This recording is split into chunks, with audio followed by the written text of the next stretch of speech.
All right. Hi, everybody, and welcome to our remote lectures for the time being for Math 270.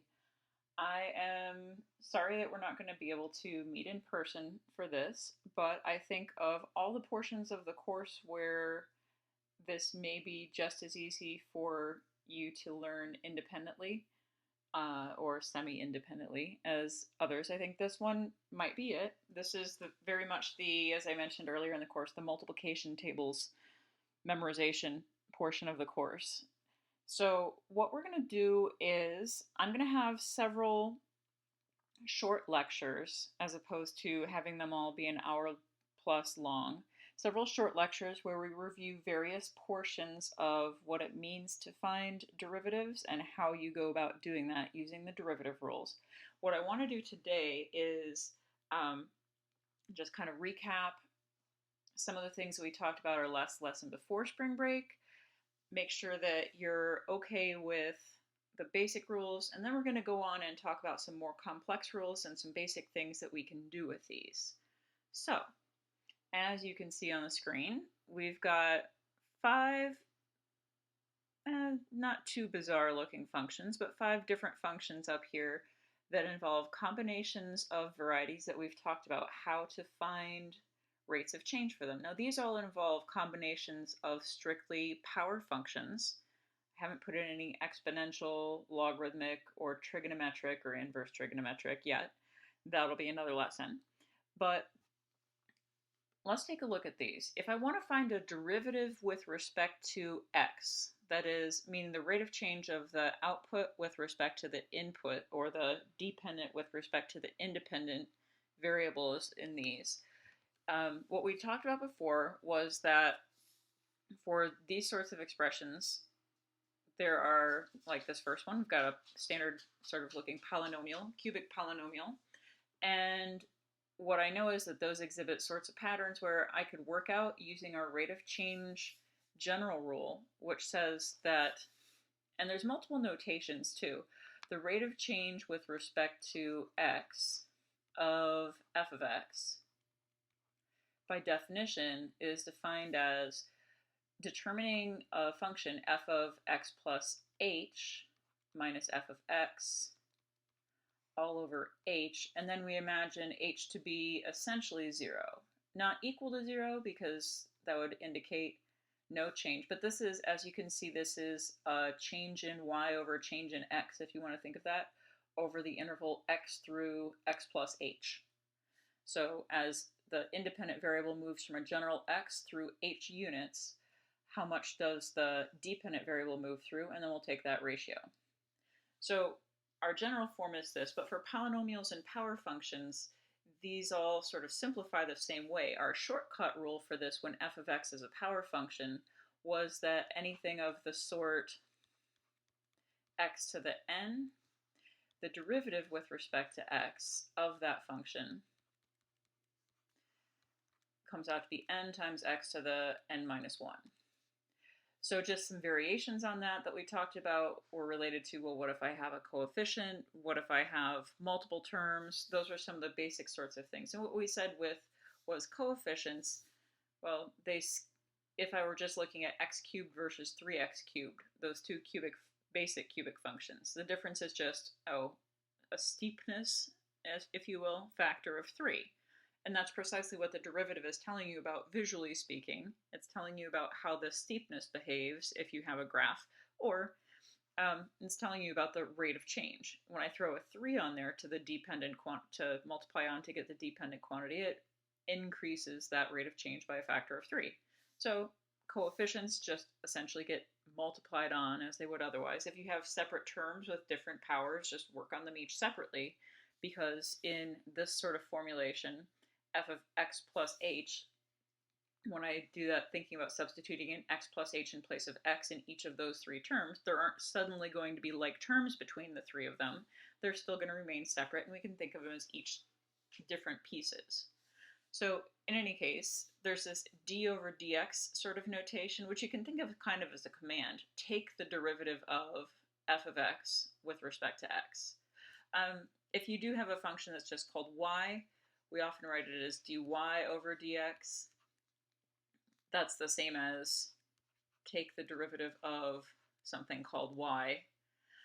If it's in this function notation, the other sort of notation that's often used is just that single mark like that called prime when you read it. So f prime of x indicates a derivative with respect to x. Now this one doesn't actually tell us that it's with respect to x. It's kind of vague. The prime notation is less specific, but it's used often when it's kind of understood what variables, what letters are variables and so forth. So in any case, if I'm looking at this first function to find f prime of x, I just look at one term at a time. From the x cubed, we know the derivative would have been 3x squared from power rule, and then times an extra 3 for this coefficient. And so once you've done this a while, you can maybe just even, especially when it's nice whole numbers, not that you have to do this, but just if you want to, that's obviously just 9x squared instead of having compound coefficients like that. For the next term, we'd have 17 times the derivative of x squared, which with respect to x would be 2x to the first. You don't have to write the 1 coefficient, or that term just is 34x. And for this term here, the remaining term that's changing, notice the 15 does not change. It's a constant, so its rate of change is 0. It's not changing. But the rate of change of this negative 9x, if you want to think of that, oh, if this were on its own, it's a linear function. Its slope is just negative 9. You can think of this as minus 9x to the first and do power rule also, making negative 9 times 1 x to the 0. But maybe just easier to remember that it's just a linear function term, and so its derivative is just that coefficient, which would be the slope of the graph of a line. So f prime of x here, or the derivative of f with respect to x, is this quadratic function, which again, the meaning of this is the rate at which this function changes. This is some sort of cubic polynomial with a positive leading coefficient. So f of x looks, something like that. This tells us what, if I'm thinking graphically, if I'm thinking about the shape of this or how it changes, I can see in this, oh, I'm increasing, then decreasing, then increasing. So that would indicate I've got a positive slope or derivative rate of change, and then a negative rate of change, and then a positive. If you graph this, I bet that this has some positive values and some negative values. Like when x is 0, the value of f prime of x is negative 9. Or to say that more precisely, f prime of 0 is negative 9. Which would mean that, oh, well, that's somewhere in this part of the graph here. Now, I don't know where the vertex of this is because I don't feel like finding the vertex of this. I'm not going to draw a graph of this rate function right now, but just thinking this can have some positive values and negative values, indicating positive rate of change and negative rate of change in the original f of x's graph. Again, if you're thinking about this graphically, if you're just thinking about how, like maybe there's a context for this, then maybe we wouldn't think about the graph shape, but think about how much the temperature is increasing or decreasing, something like that. All right, now let's look at the rest of these. I'm going to clear some of this extra stuff off.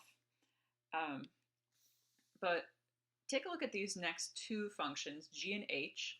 Both of these are power functions. They're just written in fraction form.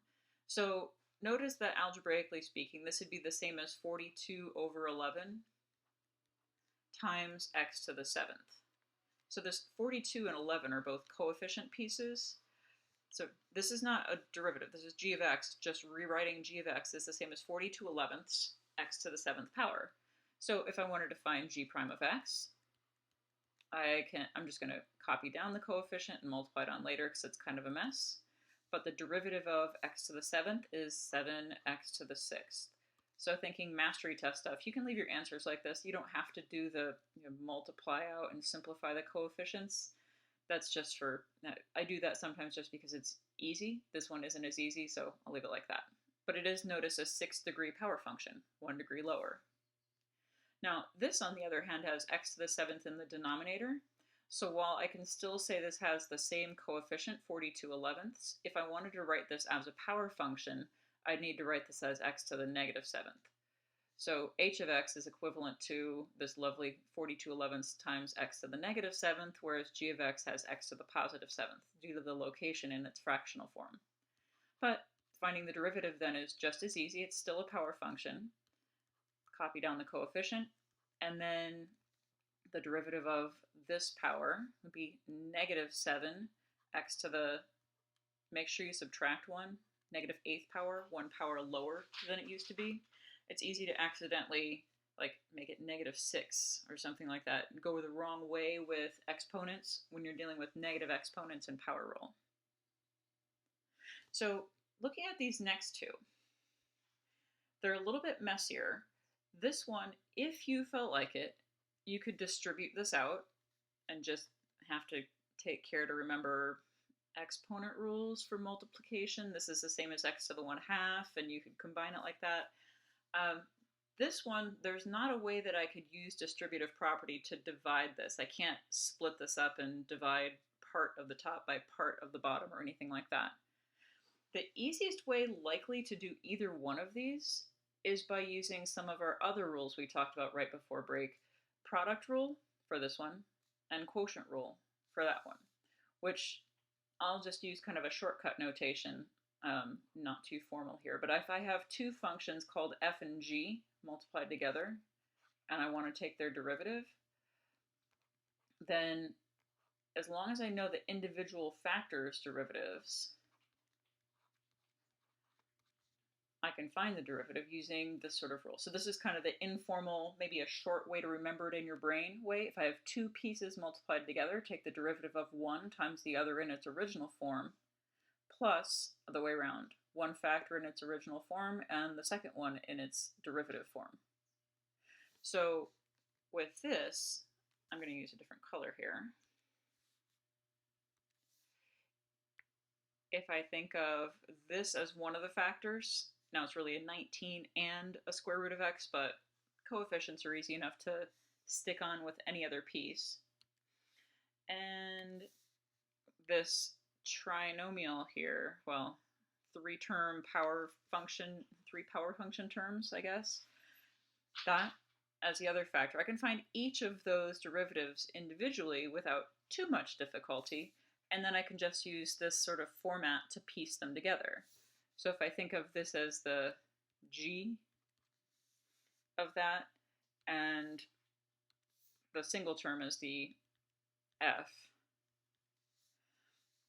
then I know, let's see, well, if f is this 19, and I'm going to write it in exponent form, x to the 1/2 power, although we did talk about how to find square root derivatives, just if you remember it, you can just write it down, but f prime, and again this would be of x written more formally, would be 19 times 1/2 x to the negative half. So I'm just going to kind of combine that together, 19 times 1/2 x to the negative 1/2. And then with the second portion of this,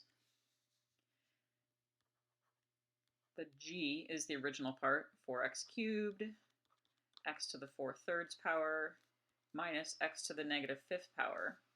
The g prime, the derivative of this, is going to have three terms also, because none of these three are constants, so they all have a rate of change that's non-zero. This one's maybe the easiest, just 4 times 3x squared, so 12x squared. 4/3, this one had a coefficient of 1 to start with, so 4/3 and then x to 1 lower a power. 1 less than 4/3 is 1/3. And then on this last term, and I'm just carrying across this minus, but notice I'm going to have the derivative of x to the negative 5th would be negative 5 times x to 1 lower a power. So it turns out to be plus 5x to the negative 6th minus a negative. And those are sorts of things. You can write minus a negative, or you can change it to a plus in terms of simplifying. Don't worry about doing algebra. What I'm concerned about is that you know the calculus. Now I've got one more thing to do, because all we've done is work out the separate derivatives for these two pieces.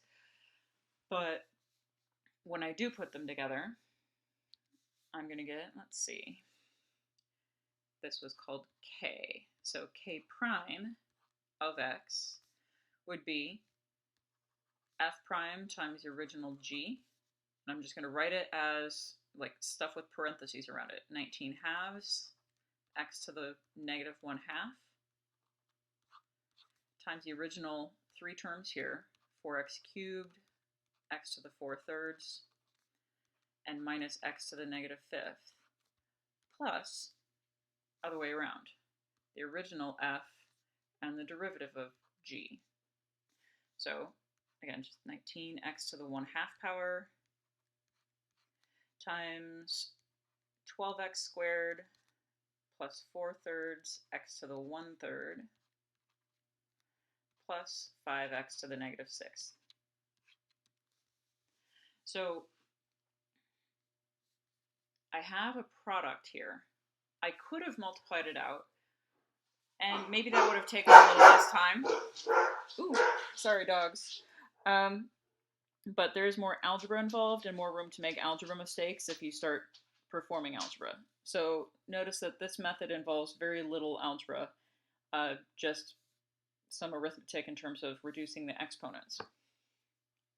So let's look at the last one here. M of x, if I want to find a derivative of this function m of x, actually let me just clear off I'll write it down below. I've got a quotient.